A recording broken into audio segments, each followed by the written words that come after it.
छोटी बहू की उम्र भी बढ़ती है। घर में बड़ी शांति छाई हुई थी। किसी की भी हिम्मत नहीं हो रही थी उस शांति को तोड़ने की, क्योंकि घर की मालकिन ममता जी मुंह फुलाकर बैठी हुई थी। आखिर उनके स्वभाव से हर कोई परिचित था। जो शांति को तोड़ने की हिम्मत करता, उनका गुस्सा उसी पर फट जाता। इसलिए सब चुपचाप अपने अपने काम में लगे हुए थे और उनके सामने आने से बच रहे थे। आज उनकी छोटी बहू मानसी ने उन्हें इस तरह से जवाब कैसे दे दिया, ये उनकी बर्दाश्त की हद से बाहर था। जबकि बड़ी बहू मेघा ने भी आज तक जवाब नहीं दिया था। ये अलग बात है कि वो अपने पति के साथ दूसरे शहर में रहती थी और यहाँ साल में एक दो बार आती थी। आखिर इतने बड़े परिवार की बागडोर उन्होंने इतने सालों से संभाल रखी थी।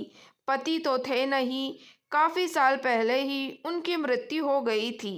लेकिन अपने जाने से पहले वो अपने दोनों बेटे और एक बेटी की शादी कर कर गए थे।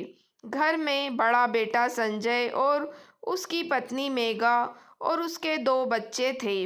नौकरी के कारण संजय अपने परिवार के साथ दूसरे शहर रहता था।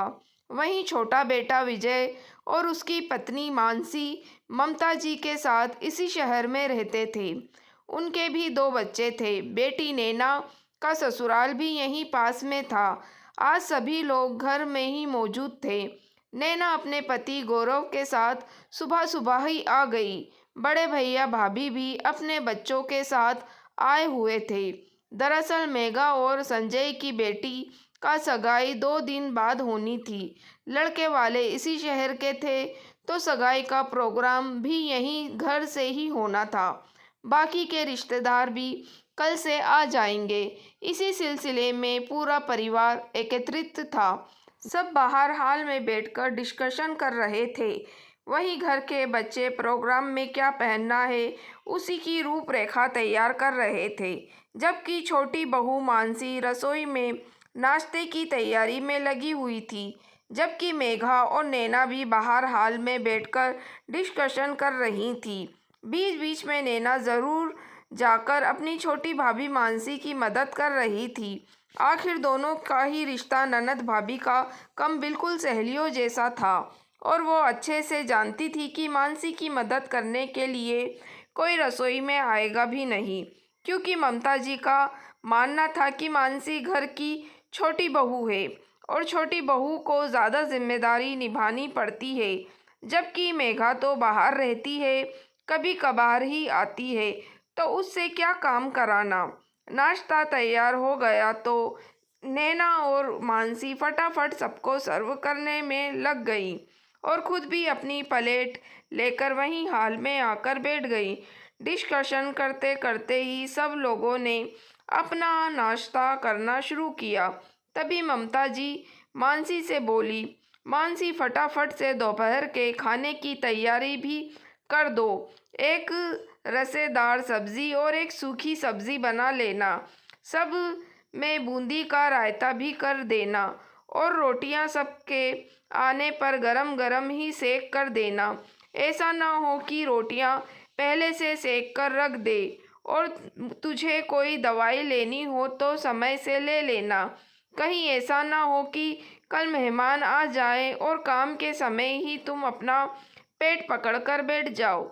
वैसे भी तेरी माहवारी का कोई पता नहीं है, बिन बादल के कभी भी बरस पड़ती है। ममता जी ने सबके सामने ही ये बात कुछ ज़्यादा ही ज़ोर से कह दी। नाश्ता करते हुए ही मानसी के हाथ रुक गए। मानसी नज़रें झुकाए ही अपनी प्लेट लेकर चुपचाप उठकर रसोई में चली गई। तब नैना ने बीच में ही कहा, माँ सोच समझ कर तो बोलो। बड़े भैया आपके दामाद सब यहाँ पर बैठे हुए हैं और तुम उनके सामने ही भाभी से इस तरह से बोल रही हो। हाँ तो इसमें गलत क्या है? कल काम के समय अगर ये बैठ गई तो काम कौन करेगा? मेहमानों का चाय नाश्ता खाना पीना कौन देखेगा। बड़ी बहू के पास अपने काम हैं। मानसी छोटी बहू है, उसे ही तो ये सब कुछ संभालना ही है। तभी विजय हिम्मत करते हुए बोला, माँ क्यों ना हम 2-3 दिन के लिए खाना बनाने वाली रख ले, जो जब भी चाय नाश्ता कुछ चाहिए होगा या जिसे गरम रोटी खानी होगी तो वो तैयार कर कर दे देगी। मानसी भी थोड़ा फ्री हो जाएगी, उसकी भी तबीयत ठीक नहीं रहती। आजकल तू बड़ा आया, अपनी बीवी का साथ देने वाला। हमने तो आज तक ना रखी घर में काम करने वाली। घर घर के लोग ही तो हैं, कितना सा तो काम होता है, सब लोग मिलजुल कर करते हैं। कोई वो अकेला थोड़ी ना करती है। और मेहमानों के नाम पर आ कौन रहा है, सिर्फ 8-10 लोग ही तो बढ़ेंगे, फिर उनके लिए काम वाली रखने की क्या ज़रूरत है। पर माँ, भाई क्या गलत कह रहा है। आजकल तो सब रखते हैं ताकि घर की औरतें भी इंजॉय कर सके। और वैसे भी सारा काम छोटी भाभी को ही संभालना पड़ता है, मदद तो कोई नहीं करता। बस कहने का नाम है कि मदद कर रहे हैं। काम वाली रख लेने में क्या हर्ज है। नैना बीच में ही बोली, तू ज़्यादा बीच में मत बोल। तेरे ससुराल के नियम हमारे यहाँ मत चला। तुम्हारे घर के तौर तरीके अलग हैं और हमारे घर के तौर तरीके अलग हैं। ममता जी ने 2 टूक जवाब देकर नैना को चुप करवा दिया।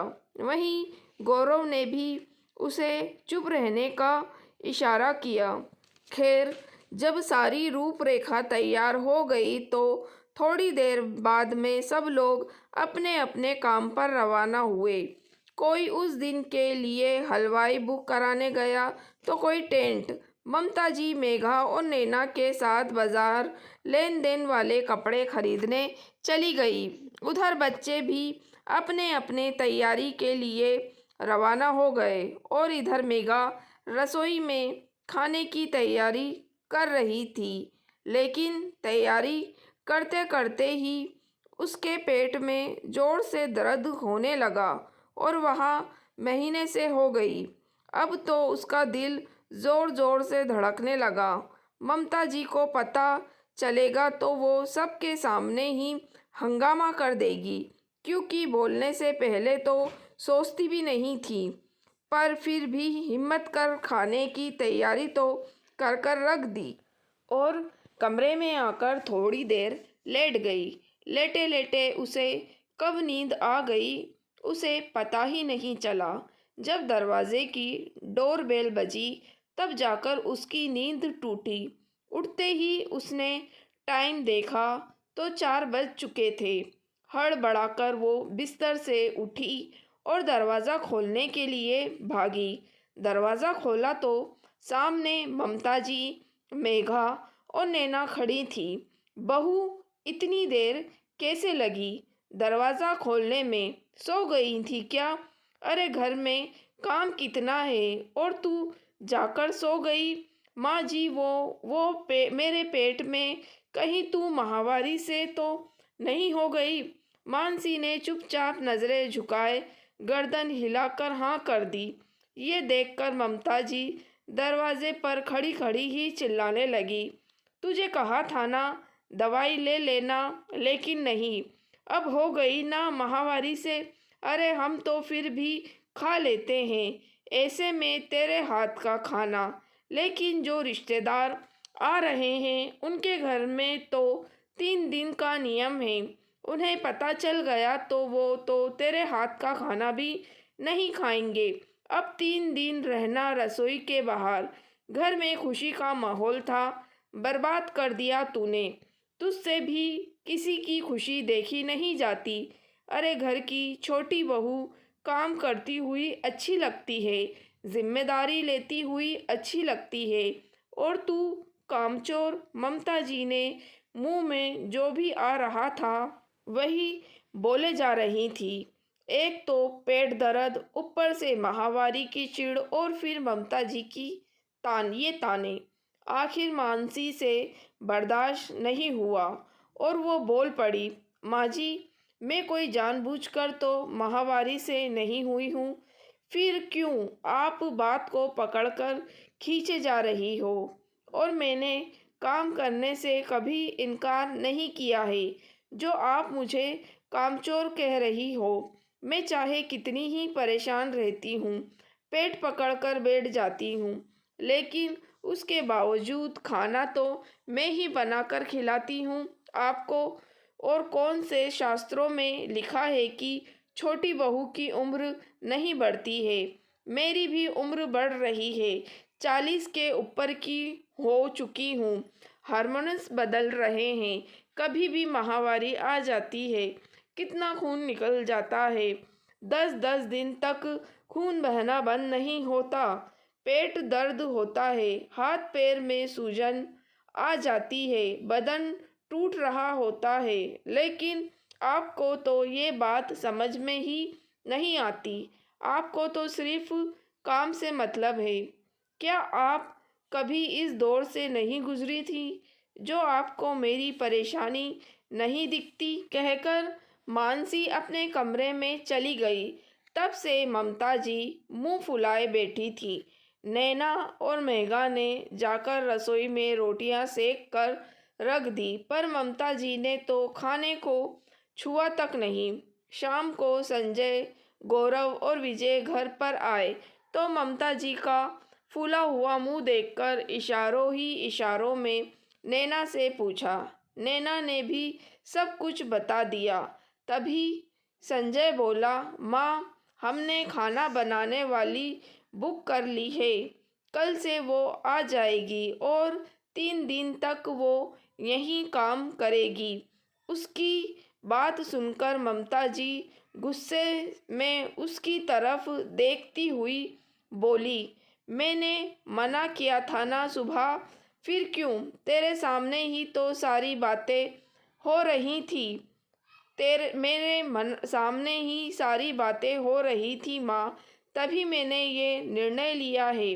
मानसी भी इस घर की सदस्य है, अक्सर ही बीमार रहती है, तो उस पर हम काम का बोझ नहीं डाल सकते। आखिर उसे भी तो एंजॉय करने का पूरा हक है। अब तुम भी कर लो मनमानी, मेरी तो कौन सुनने वाला है। आज मानसी मुझे जवाब दे गई, अब तुम भी बोल लो। माँ, वक्त के साथ बदलने में कोई हर्ज नहीं।